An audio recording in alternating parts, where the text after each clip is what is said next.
అయ్యప్ప స్వామికి నెయ్యి అభిషేకమే ఎందుకు చేయాలి? పాలాభిషేకం, తేనె అభిషేకం అవన్నీ చేయొచ్చు కదా, ఎందుకు నెయ్యే అభిషేకం చేయాలి? అక్కడ శబరిమలలో కూడా ప్రాధాన్యత నెయ్యికే ఉంది ఎందుకు అనంటే, స్వామివారు యోగ నిద్రలో కూర్చున్నారు. తన యొక్క మెడిమలు, కాలు యొక్క మెడిమలు పృష్ఠభాగానికి వేసుకొని కూర్చుని ఒక యోగ ముద్రలో కూర్చున్నారు స్వామివారు. మనం కావాలంటే చూడండి, యోగాలో అయ్యప్ప స్వామి కూర్చున్నట్టు మనం కూర్చోలేం, అలా బ్యాలెన్స్ అయి పడిపోతాం. మెడిమలు ఉంటుంది కదా, కాలు మెడిమలు పృష్ఠభాగానికి తాక్కుంటూ కూర్చునే ఒక యోగ. దాన్ని మీరే ఇప్పుడు కూర్చొని ఉన్నారు కదా, కూర్చున్న చోట నుంచి లేచి మీరు కూర్చున్న చోట తాకి చూడండి, ఒక వేడి వచ్చి ఉంటుంది. ఈ యొక్క స్వామివారు అక్కడ శ్రీచక్ర యోగపీఠంలో అలా కూర్చోవడం వల్ల వేడి ఉష్ణమై ప్రపంచాన్నంతా దహిస్తుందట. వెంటనే పరశురాముల వారు ఏమన్నారు, ఆవు నెయ్యితో స్వామికి అభిషేకం చేయండి. ఆజ్యం అంటారు కదా, స్వామివారికి ఆవు నెయ్యితో అభిషేకం చేయడంతో ఆ శరీరంలో ఉష్ణం తగ్గిపోయి శాంతస్వరూపుగా ఉంటారంటారు. కాబట్టి శబరిమలలో ప్రధాన అభిషేకం నెయ్యి అభిషేకంగా మారింది. నెయ్యికి వేడిని తగ్గించే గుణం. నెయ్యికి కొలెస్ట్రాల్ ఉంటుందని ఎవరైనా చెప్తే నమ్మకండి, కావాలంటే మంచి డాక్టర్లను అడగండి. నెయ్యి తింటే కొలెస్ట్రాల్ రాదు, నెయ్యి తీసుకోవాలి, నెయ్యి తాగకూడదు. అలాగే నెయ్యితో అభిషేకం చేయాలి.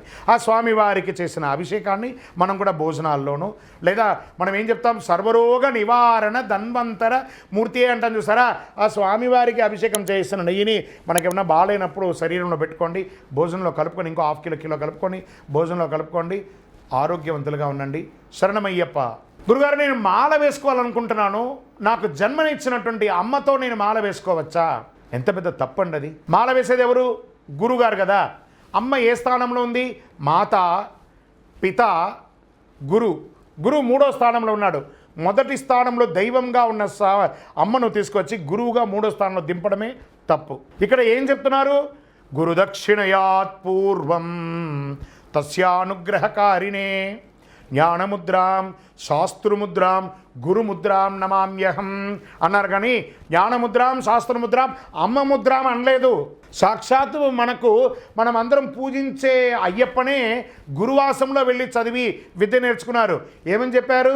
గురువాసములో చదివింప గురుపుత్రుని దీవింప మాటలు రాణి బాలునకు మాటలు వచ్చెను మహిమలతో. సాక్షాత్ మన అయ్యప్ప స్వామియే గురువుకి నమస్కారం చేసేటప్పుడు మనం ఎందుకంటే గురువుని చేయాలి? గురుస్వామి దైవమే శరణమయ్యప్ప. అమ్మ దగ్గర కాదు, గురుస్వామి దగ్గరే మాల వేసుకోవాలి, గురుస్వామి దగ్గరే మాల విరమణ చేసుకోవాలి, గురుస్వామి దగ్గర ఇరుముడి కట్టుకోవాలి. నేను గుడికి తీసుకుపోయి మా అమ్మ చేతులతో మాల వేసుకుంటాను, పిచ్చి పనులు చేయకండి, అయ్యప్ప తిడతాడు. స్వామియే గురువిన్ గురు. శరణమయ్యప్ప.